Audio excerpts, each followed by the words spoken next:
আপনাদের সবাইকে ধন্যবাদ আজকে এখানে আসার জন্য। খুবই দুঃখ ভারাক্রান্ত মন নিয়ে আসলে আপনাদের সামনে বসেছি। আপনারা সবাই জানেন যে কোটা আন্দোলনকে ঘিরে যে ঘটনাগুলি ঘটেছে বিগত দিনগুলোতে, যে হতাহতের ঘটনা ঘটেছে, এই বিষয়গুলি আসলে আমাদের জন্য, সরকারের জন্য, দেশের জন্য, দেশের মানুষের জন্য, বিশেষ করে যারা ক্ষতিগ্রস্ত পরিবার সকলের জন্য খুবই দুর্ভাগ্যজনক এবং খুবই দুঃখের। এবং সরকারের পক্ষ থেকে আমি এবং মাননীয় প্রধানমন্ত্রী নিজেও বহুবার আমরা গভীরভাবে দুঃখ প্রকাশ করেছি এবং এই প্রতিটি হতাহতের ঘটনার জন্য নিন্দা জানিয়েছি। আপনারা জানেন যে মাননীয় প্রধানমন্ত্রী ঘোষণা দিয়েছিলেন 16 জুলাই জাতীয় উদ্দেশ্যে তার ভাষণে যে উনি একটি বিচার বিভাগীয় তদন্ত কমিশন গঠন করবেন, যেটি গঠিত হয়েছে। এবং এই বিচার বিভাগীয় তদন্ত কমিশন যেটি স্বাধীনভাবে প্রতিটি হতাহতের ঘটনার তদন্ত করে যারা এই দায়ী ব্যক্তিদের আইনের আওতায় আনা হবে।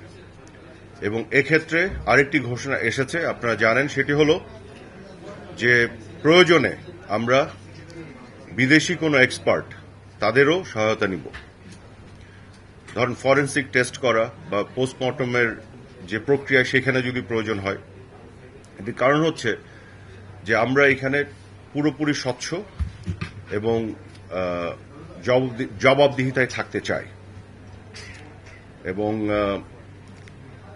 আমি এতটুকু বলি যে আপনারা জানেন যে মাননীয় প্রধানমন্ত্রী ক্ষতিগ্রস্ত যারা হয়েছেন, যাদের পরিবারের সদস্যরা হারিয়েছেন এই হতাহতের ঘটনায়, তাদের অনেককে উনি গণভবনে দেখা করেছেন, তাদের সাথে কথা বলেছেন। এবং সেই সময় আমি উপস্থিত ছিলাম। এবং আবু সাইদ, আপনারা সবাই তাকে চেনেন, তার পরিবারের সদস্যরাও ছিল, তাদের সাথে আমারও আলাদাভাবেও কথা হয়েছে। তার ছোট ভাই সেখানে ছিল। যেটি বলা হয়েছে আমাকে যে আমরা কোনো কিছুই চাই না, আমরা বিচার চাই। তো আমি যে কথাটি বলেছিলাম এটা আজকে আপনাদের সাথে শেয়ার করি। তার সাথে আমার কথা হয়েছিল যে আপনারা তো সবার আগে সর্বপ্রথম ক্ষতিগ্রস্ত, আপনার পরিবারের সদস্য হারিয়েছেন, কিন্তু আমরাও কিন্তু একইভাবে ক্ষতিগ্রস্ত। এই প্রতিটি মৃত্যুর জন্য, প্রতিটি হতাহতের ঘটনার জন্য আজকে সরকার এবং বাংলাদেশ ক্ষতিগ্রস্ত, দেশের মানুষ ক্ষতিগ্রস্ত। হয়তো কোনো একটি তৃতীয় পক্ষ এটার সুবিধা নিচ্ছে, কিন্তু যদি ক্ষতিগ্রস্ত কেউ হয়, প্রাথমিকভাবে ক্ষতিগ্রস্ত সেই পরিবার যারা সরাসরি তাদের সদস্যদের হারিয়েছেন। এবং তারপরে এই সরকার এবং এই দেশ এই ঘটনাগুলোকে ঘিরে আজকে বাংলাদেশের বিরুদ্ধে যে অপপ্রচার এবং আমাদের যেভাবে এক ধরনের বদনামি করার অপপ্রয়াস, কাজে আমরা ক্ষতিগ্রস্ত পক্ষের অংশ। কাজে আপনারা ক্ষতিগ্রস্ত হিসেবে যেমন বিচার চান, আমরা একইভাবে বিচার চাই। আমরা এটার গভীরে যেতে চাই এবং প্রতিটি দায়ী ব্যক্তিকে আমরা বিচারের মুখোমুখি করতে চাই। এই কারণে করতে চাই যে আমরা তো ক্ষতিগ্রস্ত। এখানে একটি মৃত্যুও আমাদের কাছে কাম্য ছিল না। আজকে যদি আমরা অতীতে যেতে পারতাম টাইম মেশিন দিয়ে, আমরা প্রতিটি মৃত্যু আটকে দেওয়ার সুযোগ থাকলে আমরা সেটা চেষ্টা করতাম। কারণ প্রতিটি মৃত্যু এবং হতাহত আমাদের বুকের উপরে ভারী হয়ে আটকে আছে। এবং আমরা একইভাবে দুঃখিত এই মৃত্যু এবং হতাহতের ঘটনার জন্য। দুঃখজনক হলো সত্যি যে শিক্ষার্থী আন্দোলনকারী যারা, তাদের যে উদ্দেশ্য ছিল, তাদের একটা দাবি ছিল, এবং তার মধ্যে যে তৃতীয় পক্ষ ঢুকে অন্য উদ্দেশ্য চরিতার্থ করার জন্য যে ধ্বংসযজ্ঞ চালিয়েছে, এটি তো আপনাদের চোখের সামনে তার সকল প্রমাণ আছে। আজকে যারা জেল ভেঙে নরসিংদীতে কয়েদিদের বের করে নিয়ে এসেছে, উচ্চ পর্যায়ে জঙ্গিদের বের করে নিয়ে এসেছে, জেলের যত স্টাফ যারা তাদেরকে বন্দী করে রেখেছিল, যত ধরনের অস্ত্রশস্ত্র তারা লুট করেছিল, এগুলো কি শিক্ষার্থীদের কাজ হতে পারে? হতে পারে না। কারা করেছে? এই তৃতীয় পক্ষ, অনুপ্রবেশকারী। আজকে মেট্রো রেলের কথা বলেন, এই মেট্রো রেল কি মাননীয় প্রধানমন্ত্রী শেখ হাসিনা চড়েন? এমনকি অনেক মন্ত্রী মিনিস্টাররা চড়েন? তাও তো না। এটা তো বাংলাদেশের সাধারণ মানুষরা উপকারভোগী। দুর্যোগ ব্যবস্থাপনা যে অধিদপ্তর, এর কাজ কি? পুরো দেশে যখন বিভিন্ন ধরনের দুর্যোগ আসে, সাধারণ মানুষের পাশে দাঁড়ানোর জন্যই তো কাজ করে। এই প্রতিটি সরকারি এস্টাবলিশমেন্ট, সেতু ভবন, যেগুলো সাধারণ মানুষের জন্য কাজ করে, আপনি দেখেন যে টোল প্লাজাগুলি আজকে এক্সপ্রেসওয়ে বন্ধ, মেট্রো রেল বন্ধ, আজকে মানুষ ভুক্তভোগী, জ্যাম হচ্ছে। কাজে আমাদের কথা হচ্ছে এগুলো যারা ধ্বংসযজ্ঞ চালিয়েছে, এটা তো পরিষ্কার আপনাদের চোখের সামনে এই ধ্বংসপ্রাপ্ত জিনিসগুলো এখনো আছে। এটা কি শিক্ষার্থীদের কাজ হতে পারে? হতে পারে না। এটা করেছে সেই তৃতীয় পক্ষ সন্ত্রাসীরা, এবং তারা কিন্তু এমন অবস্থায় তৈরি চেষ্টা করেছে যেন এখানে হতাহতের ঘটনা ঘটে, টেনশন আরো তৈরি হয়, এবং তারা সেটাই ঘোলা পানিতে মাছ শিকারের চেষ্টা করতে পারে। কিন্তু দুঃখজনক হলো সত্যি তারা সরাসরি এখানে মুখোমুখি হয়নি। তারা শিক্ষার্থীদের ঢাল হিসেবে সামনে ব্যবহার করেছে, শিক্ষার্থীদের আবেগ অনুভূতিকে তারা অপব্যবহার করে এই কাজগুলো করেছে। এবং এখানে আমাদের যে সমস্যাটা হয়ে গেছে, আমরা শিক্ষার্থীদের প্রোটেকশনের জন্য উদ্বিগ্ন চিন্তা করছি, আমরা নিশ্চিত করতে চাই তারা তাদের নিরাপত্তা যাতে নিশ্চিত থাকে। এদিকে তাদের ফাঁকে যে সন্ত্রাসীরা এই কর্মকাণ্ড করছে তাদের উপরে আইনের প্রয়োগ করছে। এটি করতে যে খুবই কঠিন একটি সমস্যার মধ্যে, জটিল একটি অবস্থায় আমরা পড়ে গেছি। মাঝে মধ্যে এটাকে ডিফারেন্সিয়েট করাটা মুশকিল হয়ে যাচ্ছে। আজকে দেখুন, আমরা গতকালও মিটিং করেছি, তার আগের দিনও করেছি। আমরা দ্ব্যর্থহীনভাবে বলতে চাই, আইনের প্রয়োগ ঘটবে শুধুমাত্র সন্ত্রাসীদের উপরে, সুনির্দিষ্ট প্রমাণ সাপেক্ষে যাদের সম্পৃক্ততা পাওয়া যাবে এই ধরনের ক্রিমিনাল অফেন্স করার সাথে। দেশে যাদেরকে বিচারের আওতায় আনার জন্য যে ধরনের অন্যায় তারা করেছে সেগুলোকে করার যৌক্তিকতা আছে, তাদের উপরে আইনের প্রয়োগ ঘটবে, তাদেরকে গ্রেফতার করা হবে। কোন সাধারণ শিক্ষার্থী কোনোভাবে যেন হয়রানির শিকার না হয়, এটি কিন্তু আমরা দ্ব্যর্থহীনভাবে বলেছি। এবং পুলিশ প্রশাসনকেও আমি এখান থেকে বলতে চাই, তাদের সাথে আলাপ হয়েছে, যে সকল শিক্ষার্থীরা আন্দোলনে ছিল, স্লোগান দিয়েছে, পানি ডিস্ট্রিবিউট করেছে, তাদেরকেও যেন কোনোভাবে হ্যারাস করা না হয়, তাদের পরিবারের কোনো সদস্য যাতে কোনোভাবে নাজেহাল না হন। কারণ সকল শিক্ষার্থী এবং তাদের যে আন্দোলনের সাথে সম্পৃক্ত যারা, তাদের যে আবেগ অনুভূতি, সেগুলোকে আমরা শ্রদ্ধা করি, সেগুলোর সাথে আমাদের পুরো সমবেদনা এবং সমর্থন আছে। কিন্তু তাদের এই যে আবেগকে পুঁজি করে যারা ধ্বংসযজ্ঞ চালাচ্ছে, এটা তো আজকে পরিষ্কার। শিক্ষার্থীরা তারাই তো বলছেন যে এই ধরনের ধ্বংসযজ্ঞের সাথে তাদের কোনো সম্পর্ক নেই। জেল ব্রেক কি করতে পারে শিক্ষার্থীরা? জেলে ঢুকে জঙ্গিদের আনার এই বিষয় তো শিক্ষার্থীদের কাজ হতে পারে না।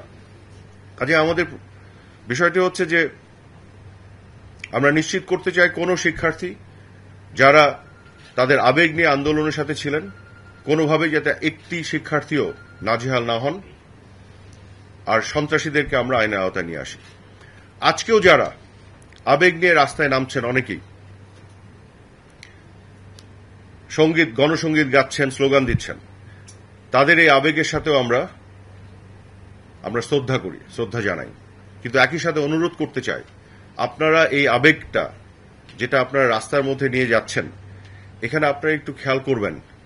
এখানে কিন্তু ইতিমধ্যেই আমরা দেখেছি এর অপব্যবহার সন্ত্রাসী এবং তৃতীয় পক্ষ দ্বারা। আবার তারা যদি এটাকে সুযোগ নেয়, আবার যদি একটা হতাহতের সংঘাতের অবস্থা তৈরি করে, তার দায় কে নেবে? সেখানে আমি মনে করি আপনাদের প্রতি আমার অনুরোধ থাকবে, এখানে একটা দায়িত্বশীল ভূমিকা নিতে হবে। কারণ তৃতীয় পক্ষ কিন্তু বসে আছে দেশকে একটা অরাজক পরিস্থিতি। একটি হতাহতের যে ঘটনা ঘটেছে, কোনটি আমাদের কাছে কাম্য ছিল না। আবারও বলি, ল এনফোর্সমেন্ট এজেন্সিকে, যারা পুলিশ, র্যাব, বিজিপি এবং অন্যান্য যারা আছেন, কাউকেই গুলি করার কোনো পারমিশন ছিল না। সংবিধান এবং আইনের অধীনে তাদের কাজ করতে হয়েছে। তাই বলে আমি এটাও অস্বীকার করছি না যে ক্ষেত্র বিশেষে কেউ কেউ আইন ভাঙেননি অন দ্য গ্রাউন্ডে। আমরা এটা তদন্ত করে তাদেরকেও বিচারের আওতায় আনব। পুরো পৃথিবীতে এই ধরনের ঘটনা ঘটে। আমেরিকাতে ঘটেছে, আপনারা দেখেছেন। অনেক সময় ল এনফোর্সমেন্ট এজেন্সি অনেকে আইন ভেঙে ফেলে। এটা তো সরকার থেকে তাদেরকে আইন ভাঙার নির্দেশ দেওয়া হয় না, কিন্তু তারা এই ঘটনা ঘটিয়ে ফেলে। আমাদের দায়িত্ব হল, যারা আইন ভেঙেছে, যারাই অন্যায় করেছে, তাদেরকেই আমরা, সে যেই হোক, তাদেরকে আমরা তদন্ত করে বিচারের মুখোমুখি করব। তো এতটুকু বলতে চাই, যতগুলো মৃত্যু হয়েছে, প্রতিটি মৃত্যুর জন্য আমরাও ক্ষতিগ্রস্ত, দেশ ক্ষতিগ্রস্ত, দেশের ইমেজ আজকে ক্ষতিগ্রস্ত। আর যারা দেশের এগিয়ে যাওয়ার পথে সকল উন্নয়ন স্থাপনাকে আক্রমণ করেছে, একটির পর একটি পুলিশের স্টেশন আক্রমণ করেছে, কেন? আক্রমণের নেচার এরকম কেন, জঙ্গি নেচার কেন? সাধারণ শিক্ষার্থীদের পক্ষে এটি সম্ভব না। কাজে তৃতীয় পক্ষের অনুপ্রবেশ নিয়ে কারো কোনো সন্দেহ আছে? এই ধ্বংসযোগ্যতা আপনার চোখের সামনে। কোটা আন্দোলন আপনি করছেন, তার সাথে মেট্রো রেলের কি সম্পর্ক? বিটিভির কি সম্পর্ক? কোটার সাথে দুর্যোগ ব্যবস্থাপনা অধিদপ্তরের কি সম্পর্ক? সেতু ভবনের কি সম্পর্ক? আপনার যত বিসিকের যে ভবন, তার কি সম্পর্ক? কোনো সম্পর্ক নেই।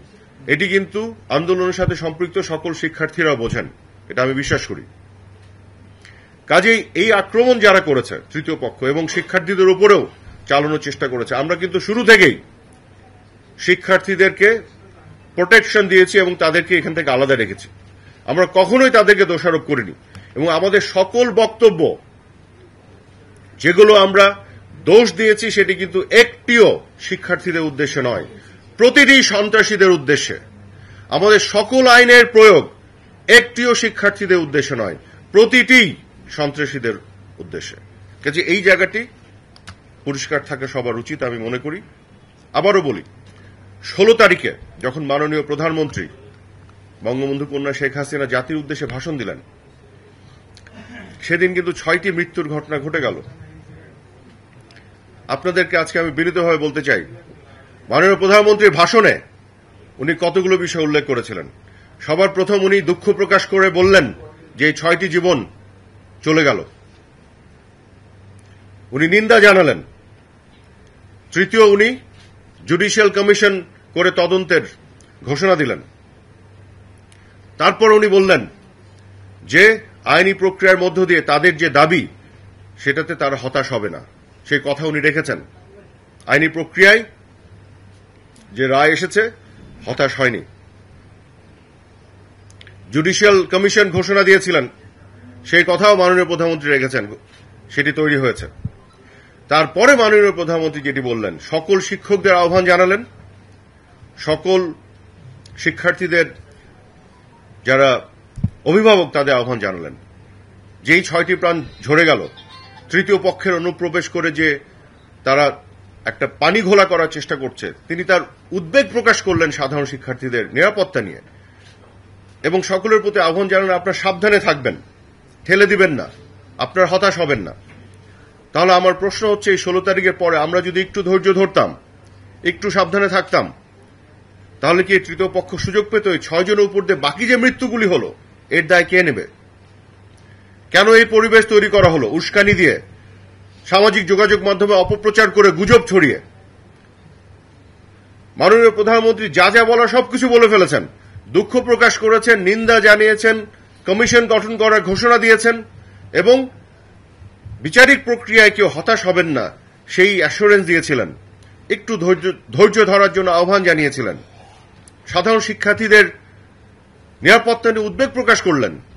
আমরা যদি একটু ধৈর্য ধরতাম তাহলে কি এই তৃতীয় পক্ষ আজকে সুযোগ পেত? এই 6 জনের মৃত্যু তো হয়েই গেল, তার উপর দিয়ে বাকি যে মৃত্যুগুলি সেগুলোকে কি আমরা আটকে দিতে পারতাম না? আজকে আমি মনে করি অনেকের আবেগ অনেক জায়গায় পৌঁছে গেছে, সেখানে যুক্তি অনেক সময় কাজ করে না, কিন্তু আমাদের তারপরেও সামনের দিকে যে কোনো ধরনের অশান্তি তৈরি করার যারা সুযোগ নিয়ে বসে আছে, আরো হতাহতের ঘটনা ঘটাতে চায়, সেই জায়গাতে আমাদের একটু ধৈর্য ধরা, আবেগ নিয়ন্ত্রণ করা এবং যুক্তি দিয়ে চিন্তা করতে হবে। এই আহ্বান আমি জানাতে চাই। এই জন্যই আমি এই রেফারেন্স টানলাম 16 তারিখের, জুলাই 16 তারিখে মাননীয় প্রধানমন্ত্রীর এই বক্তব্যে। উনি যদি শুধু বলতেন, আহ্বান জানাতেন, আমি বুঝতাম আপনি শোনেননি। উনি দুঃখ প্রকাশ করেছেন, উনি নিন্দা জানিয়েছেন, উনি জুডিশিয়াল কমিশন গঠন করার ঘোষণা দিয়েছেন, উনি আপনাদের দাবি মেনে নেয়ার, দাবির পূরণ করার ঘোষণাও দিয়েছেন, হতাশ হবেন না বলেছেন, যেটি হয়েছে। উনি উদ্বেগ প্রকাশ করে ধৈর্য ধরার আহ্বান জানিয়েছেন, কিছু বাকি রাখেন নাই। শুধু একটু ধৈর্য ধরলে এই 6 জনের উপর দিয়ে বাকি মৃত্যুগুলি হতো না, এত ধ্বংসযোগ্য হতো না। আজকে আবেগের জায়গায় আবেগ আছে, আবেগকে শ্রদ্ধা করি। আবারও বলছি, আমাদের জন্য কম দুঃখের নয় এই ঘটনা যেগুলো ঘটে গেছে। এবং কত ধরনের মানুষ মৃত্যু হয়েছে দেখেন। একটি বিল্ডিং জ্বালিয়ে দিয়েছে সন্ত্রাসীরা, শিক্ষার্থীরা নয়, সন্ত্রাসীরা। সেই বিল্ডিং এর সাথে জ্বলে পুড়ে গেছে 3 জন মানুষ, তাদের দেহ উদ্ধার করা হয়েছে, তাদের আইডেন্টিটি খুঁজে পাওয়া যাচ্ছে না, এমনভাবে পুড়েছে। তো এই মৃত্যু তালিকায় তো তারাও আছে, সেই মৃত্যু তালিকায় তো তারাও আছে। আমি এখানে আলাদা করতে চাই না, যারা মারা গেছে যে পক্ষের বা কোন পক্ষের কি, সকলেই বাংলাদেশের নাগরিক। এদেশ করবে, এদেশের সরকার করবে, স্বাধীন বিচার বিভাগীয় কমিশনের মাধ্যমে করবে, এবং প্রয়োজনে স্বচ্ছতার স্বার্থে বিদেশি এক্সপার্ট প্রফেশনালসদের এনে আমরা তাদেরকে সম্পৃক্ত করব। এটি আমার বক্তব্য। ধন্যবাদ। মাননীয় মন্ত্রী, একটা বিষয় হলো যে গতকাল যখন কি ফেসবুক, সামাজিক যোগাযোগ মাধ্যম, টুইটার এগুলি ওপেন করা হলো, দেখা গেল যে সেই থেকে আবার গুজব প্রোপাগান্ডা শুরু হয়ে গেছে। এই কোটার পক্ষে নিয়ে, শিক্ষার্থীদের পক্ষ নিয়ে সরকারের বিরুদ্ধে বিভিন্ন রকম প্রচারণা চালাচ্ছেন। এই ব্যাপারে তথ্য মন্ত্রণালয় থেকে আপনি কি ব্যবস্থা নিতে পারেন? দেখুন, আপনাদের বলি একটু, এই যে সাউথ পোর্ট ইউকেতে, ব্রিটেনে, ওইখানে একটা বিশাল ঘটনা ঘটেছে, বিশাল ক্লাশ হচ্ছে পুলিশের সাথে। আপনারা একটু গুগল করে ইউটিউবে দেখবেন, একই রকম অবস্থা। পুলিশ এবং সাধারণ মানুষ, প্রোটেস্টারদের মধ্যে মারামারি, ধরে তাদেরকে অ্যারেস্ট করা, মাটিতে ফেলে তাদেরকে শুয়ে ফেলা, এই ধরনের ঘটনা ঘটছে। এবং তারাও বলছে যে পুরো ক্লাশটা তৈরি করেছে সামাজিক যোগাযোগ মাধ্যমে গুজবের ফলে। এই গুজবের যে একটা বাস্তবতা, এটা গোটা পৃথিবী তো ঝুঁকির মধ্যে পড়ে গেছে, গোটা পৃথিবী। আমরা বারে বার আহ্বান জানাচ্ছি যে যে কোনো একটা গুজব আসলে এটা দেখে বিশ্বাস করেন না, একটু যাচাই বাছাই করেন। আমাদের নাগরিকদের দায়িত্ব আছে। তো আজকে এই গুজব তো আমাকে আপনাকে ব্যক্তিকে শুধু ঝুঁকিতে ফেলেনি, গোটা সমাজকে ফেলেছে। আপনি তো সমাজের অংশ। এই গুজবের ফলে সমাজ যদি ঝুঁকিতে পড়ে, যে ক্ষতির সম্মুখীন সমাজ হবে, আপনি নিজেও সেই ক্ষতির মধ্যে পড়বেন। কাজে আমারই তো দায়িত্ব একটু সাবধানে থাকা, কারণ পৃথিবী এখনো কোনো ফর্মুলা বের করতে পারেনি কিভাবে এই গুজব ঠেকাবে। এখন দুষ্টু লোকেরা তো সবসময় তাদের স্বার্থ হাসিলের জন্য এই ধরনের গুজবের আশ্রয় নেয়, এবং মত প্রকাশের স্বাধীনতার নামে এই গুজবগুলোকেও আমরা আসলে আটকানোর জন্য যে প্রচেষ্টা নিচ্ছি, সেখানেও সমস্যা তৈরি হচ্ছে। আর এই সামাজিক যোগাযোগ মাধ্যমে যারা প্ল্যাটফর্মগুলি দেখেন, এরা তো এখানে পয়সা কামায়, গুজব আবার বেশি ছড়ায়, পয়সা বেশি কামানো যায়। তো এদের তো বিজনেস ইন্টারেস্ট, এদের তো একটা কমিউনিটি স্ট্যান্ডার্ড বানিয়ে রেখেছে, তার তো কোনো অ্যাপ্লিকেশন দেখি না। তাদেরও তো আরো দায়িত্বশীল হওয়া দরকার। তাদের ব্যবসা করার জন্য, পয়সা কামানোর জন্য সমাজকেই তাদের প্ল্যাটফর্ম ব্যবহার করে গুজব ছড়িয়ে ধ্বংসের মধ্যে ফেলে দেওয়ার যে দায়িত্বজ্ঞানহীন আচরণ, সেগুলো নিয়েও আমার মনে হয় প্রতিবাদ করা দরকার। আজকে কিন্তু প্রধান বিচারপতি বলেছেন সোশ্যাল মিডিয়া বিপদের কারখানা, একটু আগে বলেছেন, আপনি বিভাগে একটা কমেন্ট করেছেন। আপনার আরেকজন সহকর্মী জুনায়েদ আহমেদ পলক, ওনাকে আমরা স্পেসিফিকলি জিজ্ঞেস করেছিলাম, আপনি 10.5 বছরের মতো প্রতিমন্ত্রী হিসেবে দায়িত্ব, ফেসবুককে কেন বাগে আনতে পারবেন না সরকার? কে বেশি বড়, সরকার নাকি ফেসবুক? বিশ্বের অনেক দেশ ফেসবুককে নিয়ন্ত্রণ করতে পারছে। নিয়ন্ত্রণ মানে বলতে চাচ্ছি কি, একটা তার দেশের সোশ্যাল স্ট্যাটাস, তাদের ধর্মীয় মর্যাদা, সবকিছুতে তাদেরকে ব্যবসা করতে আসছে। আপনি একই কথা বলছেন, তাহলে কোথায় বাধাটা কোথায়? কেন এখন পর্যন্ত বাংলাদেশে আওয়ামী লীগ সরকার 15 বছর ক্ষমতায়, এত সাইবার যোদ্ধারা, তাহলে কেন ফেসবুকের ব্যাপারে আপনারা একটা কড়া ব্যবস্থা নিচ্ছেন না? কেন ফেসবুকের অফিস বাংলাদেশে হচ্ছে? আমার প্রশ্নের মধ্যে একটা ভ্রান্তি আছে। পৃথিবীর সকল দেশ বাগে আনতে পেরেছে, নিয়ন্ত্রণ করতে পেরেছে। নয়, এটা সঠিক নয়। ইউকেই তো পারছে না। একটু গুগল করেন না। ওরা তাহলে যদি পারতো, তাহলে কেন কমপ্লেন করছে গুজব থেকে অবস্থা? পারছে না। পৃথিবীর বিভিন্ন দেশে ফেসবুক, ইউটিউব, সোশ্যাল মিডিয়ার মাধ্যমে এগুলো হচ্ছে। টিকটক কেন বন্ধ করতে যাচ্ছে আজকে আমেরিকা এবং ইউরোপ? যদি বাগে আনতে পারে, পারছে না। এটাই হচ্ছে বাস্তবতা। কাজে আপনার পরবর্তী প্রশ্নগুলো, না সেটা তো অন্য বিষয়। অফিস থেকে কি লাভ হয়েছে? পারছে তো না। কাজেই আপনার পরবর্তী প্রশ্নগুলো অর্থহীন, যেহেতু আপনার যে ভিত্তির ওপর প্রশ্ন দাঁড় করেছেন, ভিত্তিটাই সঠিক না। একটু খোঁজ নেন, কোথাও পারছে না, কিন্তু পারতে হবে। আপনার প্রশ্নকে আমি রেসপেক্ট করি, এই অর্থে আপনার স্পিরিটটাকে আমি সাপোর্ট করি। পারাটা দরকার, গোটা বিশ্বেরই দরকার। যে কোনো গুজবকে অ্যাকাউন্টেবল করা দরকার, জবাবদিহিতা আওতা আনা দরকার।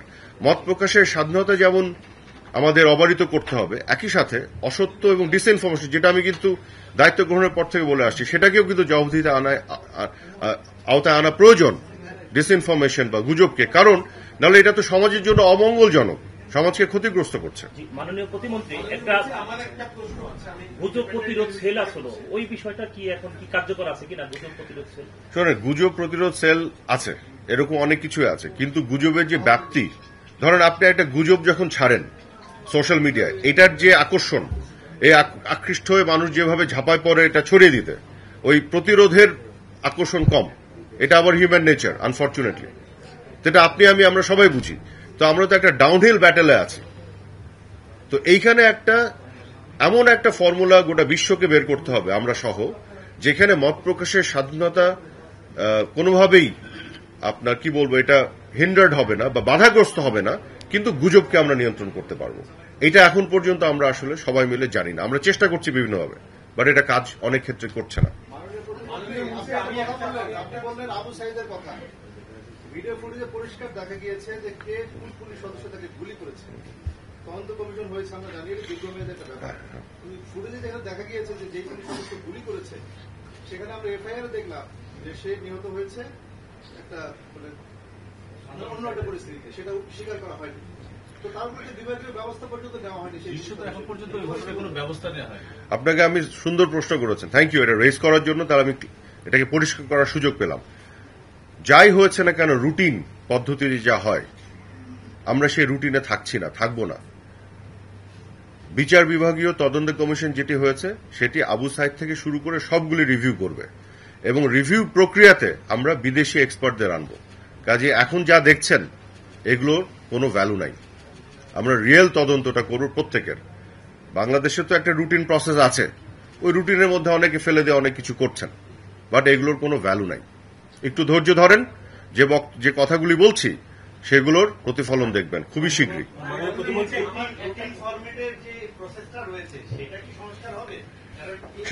সেটার উত্তর এখন দিব না।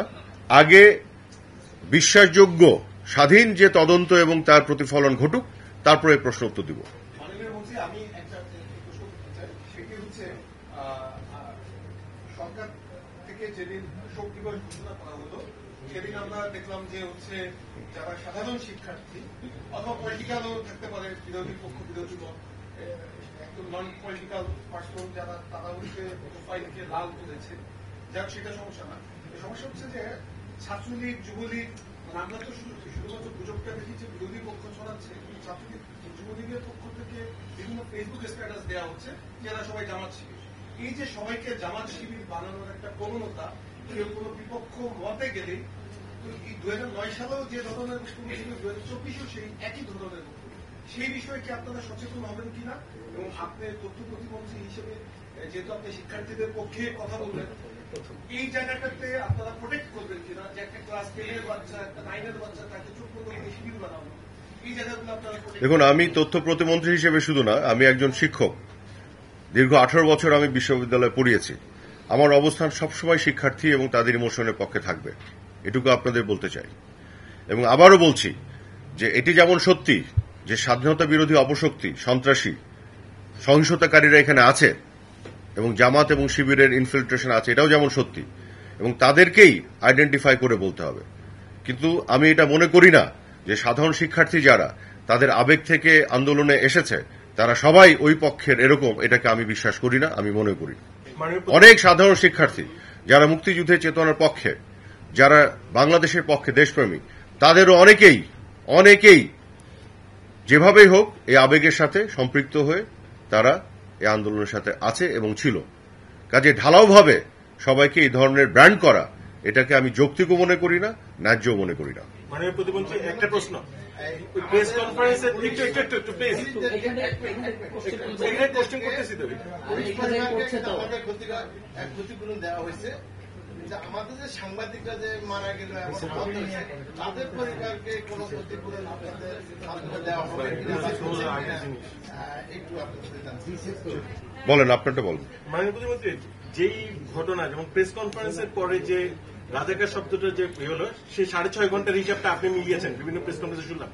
এই 6.5 ঘন্টার মধ্যে যারা এই কাণ্ডটি ঘটালো, যারা ছাত্রদেরকে ব্রেনওয়াশ করলো বা যাদের কারণে এই কাজটি হলো, আপনি বলেছেন তাদেরকে কি আমরা চিহ্নিত করতে পেরেছি এখন পর্যন্ত, যারা এই মূল কলকাঠিটার নাম?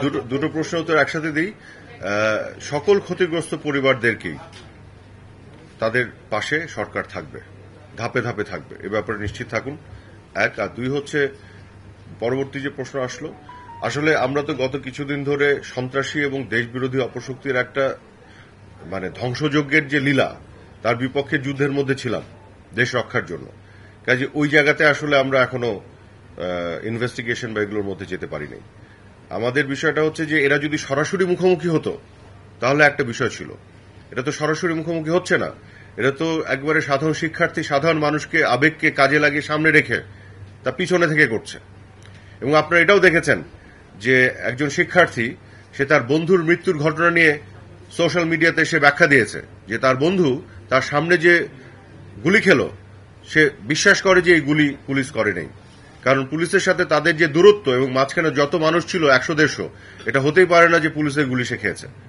কারণ সে নিজেই বলছে কিছুক্ষণ আগেই সে দেখেছে একদল খুবই আক্রমণাত্মক দৃষ্টিভঙ্গি নিয়ে একদল তরুণ ঢুকলো তাদের মিছিলে এবং তাদের মুখ ঢাকা এবং ঢুকে তারা খুব অ্যাগ্রেসিভ আচরণ করছে এবং তাদের মধ্যে থেকে গুলিটা করেছে এবং তার বুকে মেটাল বুলেট।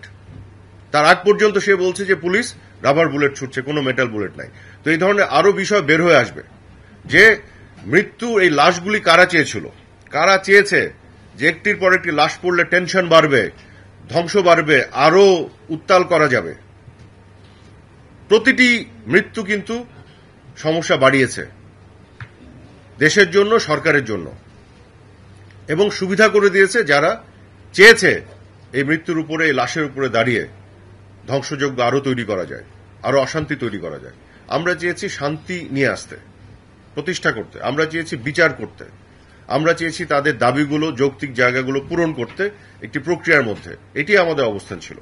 মাননীয় মন্ত্রী মহোদয়, সরকারি হিসাবে স্বরাষ্ট্র মন্ত্রণালয় বলছে যে 150 জনের মুক্তি হয়েছে। আপনার এই কথার প্রেক্ষিতে কি আমরা কোনোভাবে আইডেন্টিফাই করতে পারেন যে কতজন পুলিশের গুলিতে, কতজন থার্ড পার্টির গুলিতে কিংবা অন্যান্য কিভাবে মারা গেছে, এই আইডেন্টিফাই করার কোনো উপায় আছে? হ্যাঁ, উপায় আছে। অনেকগুলি গণমাধ্যমে আজকেও প্রথম সারির একটি গণমাধ্যমে 200-র উপরে চলেছে। এই যে তথ্যের ভিন্নতা, সেটাও আপনারা নজর রাখবেন? দুটোই বলি। প্রথম কথা হচ্ছে, প্রথম প্রশ্নটি হলো যে কতজন কে মারা গেছে, কতগুলি পুলিশের গুলিতে, কতগুলো কি, এটা বলার উপায় আছে, কিন্তু সেই উপায়টি হচ্ছে তদন্তের পরেই আছে। এটি স্বাধীন তদন্ত কমিশন, এখানে অনেক এক্সপার্টদের প্রয়োজন, ফরেন্সিক টেস্ট করা দরকার, তারপরে আপনি এগুলো বলতে পারবেন। আপনি যদি গল্প বলতে চান এখনই বলতে পারবেন, গুজব যদি ছড়াতে চান এখনই বলতে পারবেন, আর যদি সত্য বলতে চান, সত্য শুনতে চান, তাহলে পরীক্ষা নিরীক্ষার পর সঠিক তথ্য নিয়ে তারপরে বলতে হবে। সেটার জন্য একটু ধৈর্য ধরতে হবে, গোটা দুনিয়াতেই তাই। প্রথম প্রশ্নের উত্তর। দ্বিতীয়টি যেটি বললেন যে গণমাধ্যম যখন একটি নাম্বার দেয়, সে কিন্তু সরকারের মতো এত যাচাই বাছাই করে দেয় না। সরকার যখন একটি নাম্বার দেয় তখন সরকারকে নিশ্চিত হয়ে তারপরে দিতে হয়, বারে বার চেক করতে হয়, যে কারণে সরকার সময় নেয়। কারণ গণমাধ্যম একটা নাম্বার দিল, আপনি ভুল ধরে দিলেন, পরের দিন একটা রিজয়েন্ডার দিয়ে দিল, কিন্তু সরকারের কিন্তু সেই উপায় নেই, যে কারণে সরকারকে খুব কনজারভেটিভ থেকে বুঝে তথ্যটা দিতে হয়। এক। দুই হচ্ছে যে আপনি খেয়াল করে দেখুন, প্রথমে 147 দিয়েছিল সরকার, তারপর 150 হলো। কেন?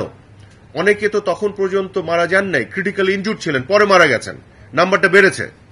তো এটা 150-এ থাকবে এটাও বলা যাচ্ছে না। অনেকে যারা ক্রিটিক্যাল ইনজুর্ড, আপনার 100 জনের উপরে পুলিশই তো ক্রিটিক্যাল ইনজুর্ড, তাদের মধ্যে কেউ মারা যেতে পারেন, ওখানে অ্যাড হয়ে যাবে। সাধারণ অনেক মানুষ ক্রিটিক্যাল ইনজুর্ড। কাজে এখানে কিন্তু আপনার আবেগ দিয়ে কোনো কিছু করার সুযোগ নাই, যুক্তি এবং সত্য তথ্যের উপরে করতে হবে। এবং সবাইকে আমি এইটুকু আহ্বান জানাতে চাই, যৌক্তিকভাবে যুক্তির উপরে থাকেন। আবেগ দিয়ে, যারা কি বলবো, সুযোগ নেওয়ার চেষ্টা করছে, যারা দেশকে একটা অরাজক পরিস্থিতিতে ঠেলে দেওয়ার চেষ্টা করছে, তাদেরকে কোনোভাবে সুযোগ দেন না। একটি মানুষ কি বলবে এদেশের যে তারা শান্তি চায় না, অরাজকতা চায়? কেউ বলবে না। কিন্তু আপনার অজান্তেই অরাজক পরিস্থিতিতে ঠেলে দেওয়ার এমন কিছু কাজ আপনি করে ফেলছেন, সেইখানে একটু দায়িত্বশীলতার সাথে চিন্তা করতে আমি আহ্বান জানাব।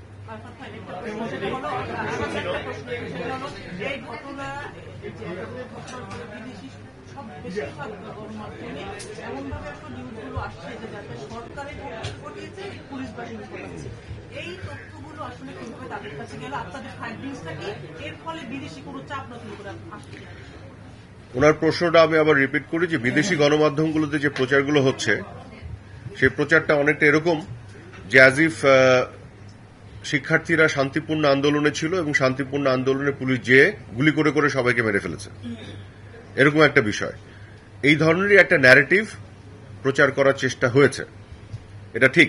কিন্তু তারাই যখন আমাদের কাছ থেকে বিভিন্ন খোঁজ খবর করে জানতে পারছে বিষয়টি এরকম নয়,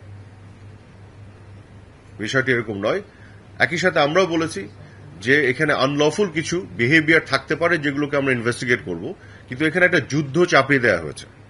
সেই যুদ্ধটা যে চাপিয়ে দেওয়া হয়েছে তার প্রমাণ হচ্ছে ধ্বংসযজ্ঞ, এগুলো চোখের সামনে দেখা যাচ্ছে, এগুলো তো ফটোশপ করা না, আপনার তো ছবি ভিডিও দেখার দরকার নাই, এআই দিয়ে বানানো না, আপনি একটু নিজে এসে দেখে যান, দেখে যাচ্ছে তো তারা। তখন তো তারা বুঝতে পারছে এই যুদ্ধ যদি আজকে ওয়াশিংটন ডিসিতে তার সরকারের উপর চাপানো হতো তার রিয়াকশন কি হতো, লন্ডনে তার সরকারের উপর চাপানো হতো তার রিয়াকশন কি হতো। কাজে এটা এখন বুঝতে পারছে কিন্তু সবাই যে বিষয়টি আসলে কোথায় কি হয়েছে। এটি শান্তিপূর্ণ প্রোটেস্টের মধ্যে থাকে নেই, ছাত্ররা রাখতে চেয়েছে কিন্তু অন্যরা ঢুকে পড়ে এটাকে অন্যদিকে নিয়ে গেছে। এখানে বহু ধরনের ঘটনা ঘটেছে, ভিতর থেকে হত্যা করা হয়েছে, ছাদ থেকে করেছে, লাশ যারা ফেলতে চেয়েছিল তারা চেয়েছে, সন্ত্রাসীদের আগুন দেওয়ার ফলে আগুনে পুড়ে মানুষ মরেছে, বিভিন্ন টাইপের। তো এখন সবগুলো আপনি সরলীকরণ করার কোনো সুযোগ আছে যদি না আপনি একটা থরো ইনভেস্টিগেশন করেন। এখন আমাদের সবচেয়ে বড় যে কমিটমেন্ট, অঙ্গীকার, আমরা একটা থরো ইন্ডিপেন্ডেন্ট ইনভেস্টিগেশন করতে চাই এবং স্বচ্ছ ইনভেস্টিগেশন করতে চাই, বিকজ সকল মৃত্যু আমাদেরকেও ক্ষতিগ্রস্ত করেছে। আজকে সকল পরিবারের সাথে আমরা ক্ষতিগ্রস্ত পার্টি, তাদের সাথে আমাদেরও একইভাবে এই চাওয়া, আমরা একটা যারা এই ক্ষতিগ্রস্ত আমাদের করলো প্রতিটি হতাহতের ঘটনার মধ্য দিয়ে তাদেরকে আমরা স্বচ্ছ তদন্তের মাধ্যমে চিহ্নিত করে বিচারের আওতায় আনতে চাই। এটা শেষ প্রশ্ন। হ্যাঁ, আপনি শুরু থেকেই ভোট আন্দোলনের একটা যে বড় সমন্বয় আপনি একজন, এটি আপনার দপ্তরের অধীন না, তারপরে যেহেতু ভোট আন্দোলন থেকে শুরু হয়েছে সেটা হচ্ছে প্রবাসী আন্দোলন হিসেবে প্রবাসে যখন ঢেউ লেগেছে তখন প্রবাসে বিভিন্ন জায়গায় একই টাইপের বিচ্ছিন্নভাবে বিক্ষুব্ধ হয়েছে। তার প্রেক্ষিতে কয়েকটি আমাদের প্রবাসীদেরকে জেল জরিমানা দিয়ে দিল। তো আমাদের দেশের শিক্ষার্থীরা যেমন বুঝতে পারেনি, গুজবের পাশ দিয়ে বেড়ানি চলে গেছে, প্রবাসীরাও ঠিক একইভাবে অনেকেই না বুঝে চলে গিয়েছে, যার স্পেশালতা এখন দিচ্ছে। এটি যাওয়ার পর অনেক প্রবাসীরা বেশি আতঙ্কিত হয়ে গেছে, তারা পারিবারিকভাবে দেশে যোগাযোগ করতেছে। এটি খুবই চমৎকার প্রশ্ন করেছেন, আমি বুঝে গেছি আপনার প্রশ্ন, যে যেটি উনি বলছেন যে প্রবাসে অনেকে হুজুগে পড়ে, গুজবে পড়ে বা উস্কানিতে পা দিয়ে যারা এই আন্দোলনের নামে এগুলোর মধ্যে ঢুকতে গিয়ে বিপদে পড়ে গেছে। প্রবাসে অন্যান্য দেশে তাদের আইনের আওতায় এসে অনেকে কারাদণ্ড হয়েছে, সাজার আওতায় চলে এসছে, এবং এর ফলে দেখা গেছে যারা অন্যান্য আমাদের শ্রমিক ভাইরা আছেন তারাও কিন্তু একটা শঙ্কার মধ্যে পড়ে গেছেন। তো এটিও কিন্তু খুবই দুঃখজনক, আমরা এটি নিয়েও দুঃখ প্রকাশ করেছি, আমরা খুবই দুঃখ পেয়েছি, কারণ দিন শেষে এগুলো তো আমাদের দেশের মান সম্মান এবং ইমেজকে নষ্ট করছে, আমাদেরকেই তো বিপদে ফেলছে।